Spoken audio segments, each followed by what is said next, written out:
Okay, this topic consists of antiarrhythmic drugs and how these antiarrhythmic drugs act upon. तो पहले हमने इससे पहले लेक्चर्स में पढ़ा था कि इरिथमिया होता कैसे है. ठीक है, arrhythmia again due to the abnormal conduction and electric impulse.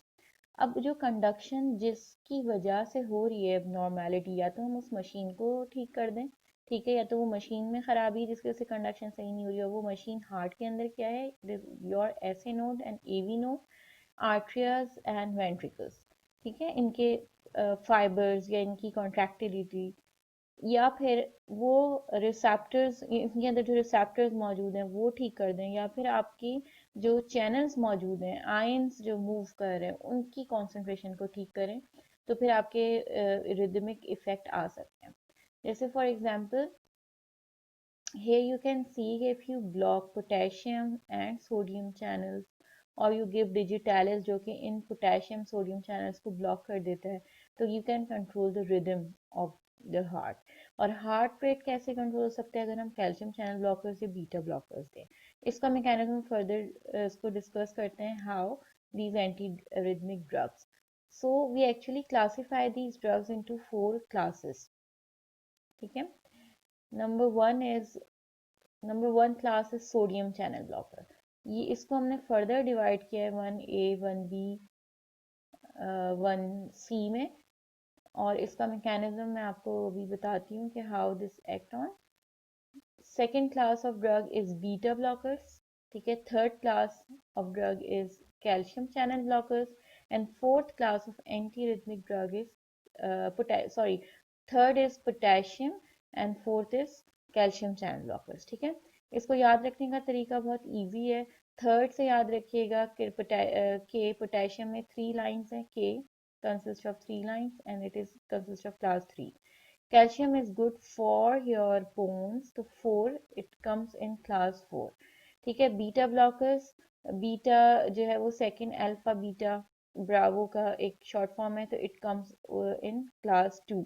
And sodium channels जो है वो नंबर 1, हमारी हमेशा कोशिश रहती है कि हम पहले सोडियम चैनल्स को, सोडियम आयंस को अपने कंट्रोल करें, because it is the main ingredient of your action potential. ठीक है, so this is you will uh, uh, you can decide कि which class of drug act on which channels. ठीक है, now we will discuss about sodium channel blockers. अच्छा, overall अगर हम इसका एक मैकेनिज्म देखें, तो this overall mechanism, sodium channel blockers change act on phase 0. ठीक है, can abolish tachycardia cause by re entry circuit. जब ये मैकेनिज्म आप लोग सारी ड्रग्स क्लासेस का पढ़ लेंगे, तो फिर इसको एक दफ़ा फिर से री थ्रू गो थ्रू कीजिएगा, तो आपको समझ में आ जाएगा कि how this produce an action. Beta blockers decreases heart rate and conduction velocity. ठीक है, बीटा ब्लॉकर्स जो हैं हमने हाइपरटेंसिव ड्रग में भी पढ़े थे कि it decreases the beta blockers receptors. ठीक है, it act upon beta receptors, और जिसका काम है हार्ट रेट को डिक्रीज कर देना, वेलोसिटी को भी डिक्रीज कर देना. ठीक है, potassium channel blockers again it increase potential duration और इफेक्टिव रिफ्रैक्टरी पीरियड और डिले रिपोलराइजेशन. ठीक है, then channel blockers, calcium channel blockers, it slows down at the, एक मिनट मैं इसको सेट कर लूँ. It slows the rate of rise in phase 4 of SA node and decrease the velocity of SA and AV node. So calcium channel blockers, which is good for your bone and which is good for contractility, and it comes under class 4. ठीक है, it decreases the velocity in SA node and AV node. तो ये SA और AV के अंदर action potential को reduce करेगा. Okay, now we'll discuss about how sodium channel blockers, which comes in class 1, acts on, इसका mechanism क्या है और इसकी drugs कौन कौन सी हैं. Okay, now as you can see, we further divide the sodium channel blockers into 1A, 1B and 1C. Overall, sodium channel blockers act upon sodium channels or inactivated. ठीक है, ये inactivate करेगा sodium channels को, sodium की influx को efflux को ये रोक देगा, जैसे you can see in this diagram. They decrease automaticity in non nodal tissues, इसमें आर्टरी और ventricles and Perkin fibres. Non nodal यानी ऐसे नोड और एवी नोड पे ये काम नहीं कर रहा, बल्कि ये आर्ट्रियाज, वेंट्रिकल्स और पर्किन फाइबर्स के अंदर जितने भी सोडियम चैनल्स हैं उनको ब्लॉक कर रहा है, जिसकी वजह से सोडियम की इफ्लक्स या इनफ्लक्स रुक रही है और एक्शन पोटेंशियल प्रोड्यूस नहीं हो पा रहा। ठीक है। इसका यूज डिपेंडेंस यानी कि ये पेशेंट अगर ये ड्रग लेता है तो इस कार्डियक मसल्स जो हैं they get dependent on this class 1 drug. अच्छा, इसके अंदर कौन कौन सी ड्रग्स आ जाती हैं आपके पास? Quinidine, प्रोकैनामीड, प्रोकैनामाइड, डाइसोपैरामाइड and माइक्रोजीन season. ठीक है। ये 4 ड्रग्स हैं। इनका slowing the it slows the rate of zero phase, they prolong the action potential, decrease the slope of phase 4 spontaneous repolarization। ठीक है। ऑब्वियसली जब phase 4 को ये rise ही slow करेगा तो phase 0 को, तो phase 4 भी delay produce होगा। ठीक है। and increase QRS and QT interval। this actually QRS, PQRST ये सारी ECG के intervals points हैं, तो इसको अभी फिलहाल आप रहने दें, because we are not going into the ECG that how we read ECG, but it actually जो बहुत ही सर्जन लेवल पे जो डॉक्टर्स होते हैं वो अकॉर्डिंग टू ECG ही डिसाइड मतलब एक गेसिंग कर लेते हैं कि how your heart is performing. सही है। तो इसको यहाँ पे अभी फिलहाल इसको मेमोराइज करने की जरूरत नहीं है। The most important thing is what are the drugs come under one class of drug, class of drug, and what is its mechanism, on what slope or what phase this class of drug act upon। ठीक है। Now the first drug which is quinidine. Quinidine जो है वो sodium and as anti arrhythmia भी ये काम करता है, लेकिन इससे पहले ये एज एंटी मलेरियल भी यूज होता है। एंटी पैरेटिक इफेक्ट भी है इसका, स्केलेटल मसल रिलैक्सेंट भी है, and atropine like action. Atropine like action means कि हर चीज को ये रिलैक्स कर देता है, डायलेट कर देता है। ठीक है। तो mechanism of action, obviously it binds on sodium channels and prevents sodium influx, showing rapid upstroke during phase 0। It also decreases the phase 4। जहाँ पे phase 0 का जिक्र होगा वहाँ पे phase 4 का भी जिक्र होगा, क्योंकि phase 4 के फौरन 0 के बाद फौरन phase 4 स्टार्ट हो जाता है in your action potential graph। ठीक है। Spontaneous decrease है ये, depolarization and inhibit potassium channels also। Okay, if you want to apply the mechanism of class 1A drug over the action potential is like this. It reduces rate of rise of phase 0, ठीक है, lengthen action potential. Class 1B agents reduces the rate of rise of phase 0 again and shortens the action potential. ठीक है. And class C reduces rate of rise of phase 0 and no effect on duration of action potential। तो हमें according to patient profile select करना है कि हम कौन सी class of drug इसको देंगे। इनफैक्ट हमें select नहीं करना है, डॉक्टर select करता है, and then we have to correlate with the patient profile and the drug prescribed by the doctor। अच्छा, लिपिन कॉट के अंदर भी आपको ये टेबल मिलेगा जिसके अंदर कॉमेंट्स दिए हुए हैं according to the mechanism of action. Like 1A class of drug sodium channel blockers, it shows phase 0 depolarization in ventricular muscle fibers। 1B class of drug shortens phase 3 repolarization in ventricular muscle fibers and markedly slows phase 0 depolarization in ventricular muscle fibers of class 1C। ठीक है। अच्छा, ये phase 3 शॉर्टन्स के क्यों क्या है? क्योंकि phase 3 के मिड पॉइंट से ही फेज 4 स्टार्ट हो जाता है, तो यू कैन से कि लॉन्गर कर देता है फेज 4 को, डिक्रीज कर देता है फेज 4 को, या फिर फेज 3, दोनों ठीक हो सकते हैं यहाँ पे। ठीक है। इसमें डिफरेंट बुक्स में डिफरेंट एक पॉइंट्स ऑफ डिस्कशन दी है। अच्छा, now regarding the specific specificity about the drug, हम क्यूनिडीन की बात कर रहे थे, which is also act as anti malarial, और इसकी एक एंटी रिदमिक इफेक्ट भी है क्यूनिडीन का। इसके जो साइड इफेक्ट्स आते हैं क्यूनिडीन के adverse effect, you can see diarrhoea very commonly, tinnitus, vertigo, टेनाइटिव या चिंचोनिज्म या सिंकोनिज्म, जिसमें एयर का इन्फेक्शन होता है, ठीक है, और फिर उससे चक्कर आना और डिसबैलेंस ऑफ द बॉडी होता है, हेडेक, नोजिया, ब्लर्ड विजन, और इसकी dose 200 to 400 milligram orally TDS दी जाती है ट्राइस अ डे। ओके, इन सारी बीमारियों में ये क्यूनिडीन यूज हो सकता है to block AV node, QT prolongation, torsades de pointes, digoxin enzyme inducers, या मिस्थेनिया ग्रेविस, ठीक है। अच्छा, so these are the interactions, see here are the interaction, ठीक है, these drugs or these diseases can interact with the antiarrhythmic drug quinidine. Now quinidine is used mainly for ventricular tachycardia, ठीक है, जो heart rate ventricles की वजह से disturb हो रहे हैं, उसमें हम quinidine one class of drug देंगे, and it is used to termination of ventricular tachycardia.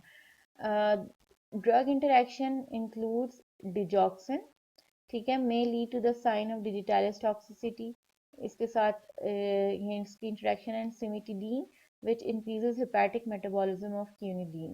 Cimetidine is a P450 enzyme inducer. तो जितनी भी ऐसी ड्रग होंगी जो लिवर एंजाइम को इंड्यूस करेंगी, वो सारी रिएक्ट करेंगी, इंक्रीज कर देंगी मेटाबॉलिज्म ऑफ एनी ड्रग। तो स्पेशली क्यूनिडीन का इंटरेक्शन है सिमिटिडीन के साथ। Quinidine is again converted into active metabolites, ये एक्टिव मेटाबोलाइट में कन्वर्ट होता है, फिर जाके अपना एक्शन प्रोड्यूस करता है, ठीक है। Now the next class of drug is procainamide, which is also a derivative of quinidine, like from quinidine, and it produce the action like quinidine. Mechanism again same, binds to open and inactivated sodium channels and prevent sodium influx, slowing the rapid upstroke during phase 0. इसका adverse effect जो procainamide का आता है वो hypotension, hyper sensitivity reaction. Hypotension क्यों आ सकता है? क्योंकि ऑब्वियसली ये सोडियम के इन्फ्लक्स को कम कर रहा है, and sodium is also a major plays a major role in hypertension. Now the uses of procanamide is premature arterial contraction, paroxysmal arterial tachycardia, जो आर्ट्रिया से, ठीक है, we are not discussing about the AV और ऐसे note, वहाँ पे calcium channel blockers आएंगे। तो सोडियम का मेनली जो है वो अराइज होता है ड्यू फ्रॉम द आर्ट्रिया और वेंट्रिया, ओके। और इसकी जो इंटरेक्शन है प्रोकेनामाइड से हाइपर सेंसिटिविटी या ब्रोंकियल एस्थमा, जो पेशेंट्स एस्थमा के पेशेंट हो उनके अंदर हम प्रोकेनामाइड नहीं दे सकते क्योंकि इसका रिएक्शन प्रोड्यूस करते हैं। interaction with the asthmatic drugs, and drug interaction mainly cimetidine again because it increases the metabolism of procainamide. Quinidine class of drug को हमने अब रिप्लेस कर दिया है from other class of drug due to its interactive interaction with or with other drugs, like for example it precipitate arrhythmias, ठीक है। जैसे मैंने पहले भी डिस्कस किया था कि इरिथमिया एक सेल्फ एंटी इरिथमिक ड्रग से भी कॉज हो सकती है। तो इसकी जो क्यूनिडीन के अंदर ये ज़्यादातर देखा गया था कि ये पॉलीमॉर्फिक वेंट्रिकुलर टैकिकार्डिया, टॉर्सिडी पॉइंट्स यानी वेंट्रिया के मसल्स को और ज़्यादा एक्टिवेट कर रहा था, और इसकी डिपेंडेंस आ जाती है बॉडी में, ठीक है, हार्ट के मसल्स को डिपेंडेंट हो जाता है। तो जब हम क्यूनिडीन विड्रॉ करते हैं तो फौरन से हार्ट के मसल्स बिल्कुल डिस्टर्ब हो जाते हैं कि ये क्या हो गया, हमें तो इसकी वजह से हमारे रिदम कंट्रोल करना था, तो वहाँ पे वो अनकंट्रोल्ड रिदम शो करने लगते हैं। अच्छा, तो this the toxic potential of quinidine is replaced by calcium antagonist जैसे such as amiodarone and verapamil. ये इनकी जगह किनेडीन की जगह हम ये ज़्यादा प्रिस्क्राइब कर रहे होते हैं, इमिडिरोन या वेरापामिल, ये कैल्शियम चैनल ब्लॉकर्स के अंदर आते हैं, ठीक है। Again you can read the mechanism of action जो कि same होगा, it inactivates sodium channels and prevents sodium influx, decrease the phase 4 activity, phase 0 activity, ठीक है, and decrease the slope of phase 4, or you can say decrease the depolarization, ठीक है, and some and have a little effect on potassium channels also. अच्छा, therapeutic uses quinidine is used in the treatment of arrhythmia including arterial AV junctional arrhythmia, ventricular tachyarrhythmia. Quinidine is used to maintain sinus rhythm after direct current cardioversion of arterial flutter and fibrillation and to prevent frequent ventricular tachycardia. अच्छा, arterial flutter और fibrillation क्या है? Arterial flutter and fibrillation is the rapid movement of the arterioventricular wall. यानी ये specially after surgery ये होता है कि जब आप के पेशेंट बाईपास के हो या कोई भी सर्जरी, ओपन हार्ट सर्जरी, ठीक है, कहना ज़्यादा बेहतर है, ओपन हार्ट सर्जरी हो तो उसके अंदर जब फौरन से ब्लड की मूवमेंट वापस आती है, ब्लड फ्लो वापस आता है, ठीक है, तो फिर वहां पे डिस्टरबेंस होती है वॉल्व की, तो फिब्रिलेशन बिल्कुल जैसे लाइक फॉर एग्जांपल ढोल की तरह, ठीक है, बजने लगते हैं वहां पे वॉल्व। तो वॉल्व उनको प्रोटेक्ट करने के लिए, उनकी मूवमेंट को प्रिवेंट करने के लिए वहां पे हम क्यूनिडीन प्रिस्क्राइब करते हैं just after direct current cardioversion और आर्टियल फ्लटर फिब्रिलेशन में। Next is procainamide. प्रोकैनामाइड में जैसे हमने प्रीवियसली डिस्कस किया था, so in the book you can see what it is written. Again, the action of class 1A drug. It is derivative of local anesthetic procaine. ठीक है, ये quinidine से भी ये सिमिलर एक्शन प्रोड्यूस करती है। फार्माकोकाइनेटिक इफेक्ट्स इसके well absorbed orally, short half life till 2 to 3 hours, ठीक है। It is also activated into a active metabolite in the liver which is known as N-acetyl procainamide NAPA, ठीक है, which have effect on maximum polarization of Purkinje fibers or prolongs the duration of action potential. Okay, मतलब active metabolite इसका ये नापा है, it converts into its active metabolite inside the liver due to the liver enzymes. Okay. इसके अंदर और पढ़ना, हाँ, एडवर्स इफेक्ट्स में आप ये देख सकते हो, ल्यूपस इरिथ्रोमैटिस कॉज करता है। Lupus erythematosus is a allergic condition, ठीक है, तो इसकी अगर हाइपर सेंसिटिविटी हो प्रोकेनामाइड की तो पेशेंट, और ये 25 to 30% ऑफ पेशेंट्स के अंदर ये प्रोड्यूस हो सकता है, ल्यूपस इरिथ्रोमैटिस लाइक सिंड्रोम, जिसमें रेडनेस, पर्प्यूरिया, इचिंग, ये सारी चीजें इसके रिलेटेड टू आती हैं। टॉक्सिक कॉन्सेंट्रेशन ऑफ प्रोकेनामाइड में कॉज ए सिस्टोल और induction of ventricular arrhythmia. Obviously जब इसकी डोज कंट्रोल नहीं होगी तो इसकी टॉक्सिक कॉन्सेंट्रेशन पे अगेन ये वेंट्रिकुलर एरिथमिया कॉज करेगा, ठीक है। सीएनएस इफेक्ट्स इसके जो आएंगे, दैट इज डिप्रेशन, हेलुसिनेशन, साइकोसिस विद दिस ड्रग। अच्छा, ये इतनी सारी इसकी adverse effects हैं, but why this drug is more frequent use than quinidine, because gastrointestinal intolerance इसके अंदर less होती है।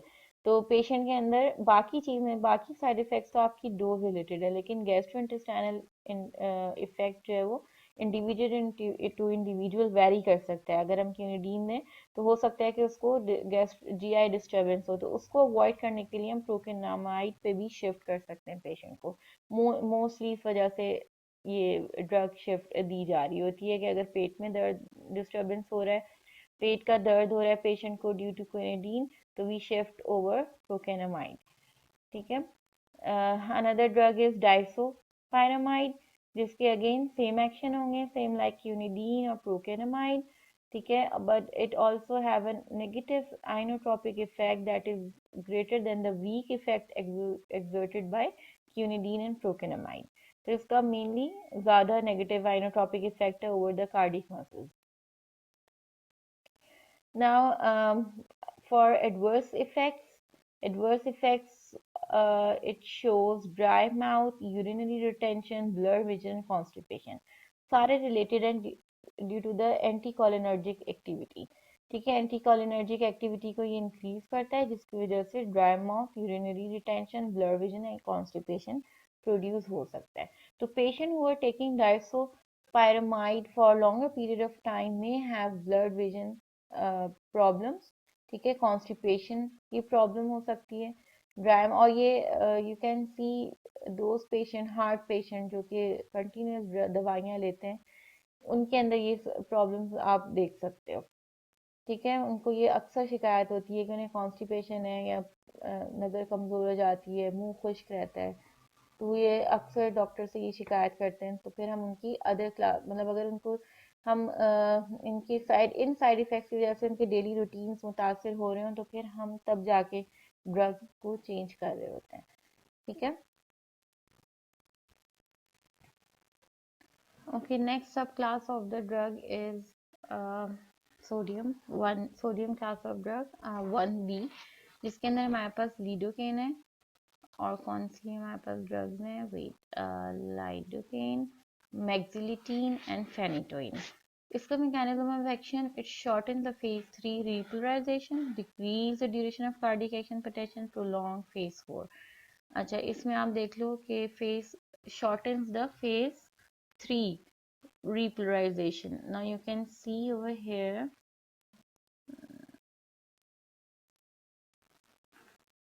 फेज 3 में क्या हो रहा है, rapid repolarization potassium and calcium efflux.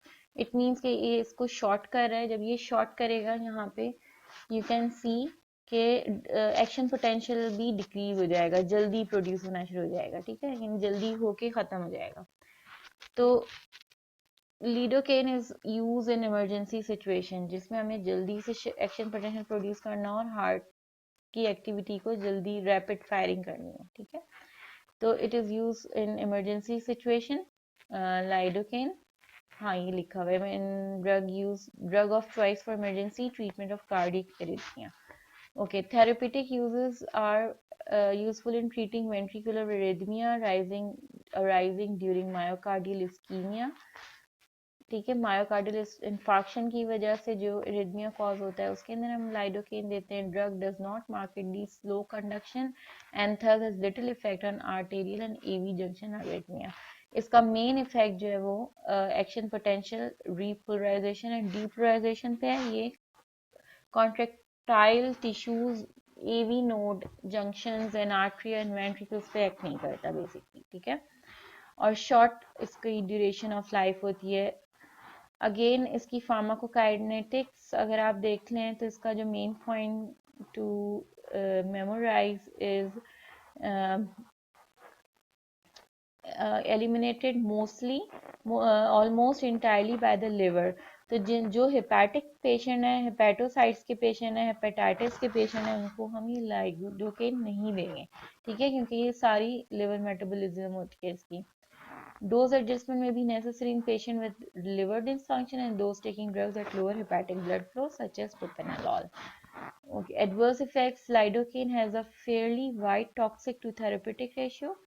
ठीक है, इसका काफी बड़ा therapeutic index है। shows little impairment to left ventricular function and have no negative inotropic effects।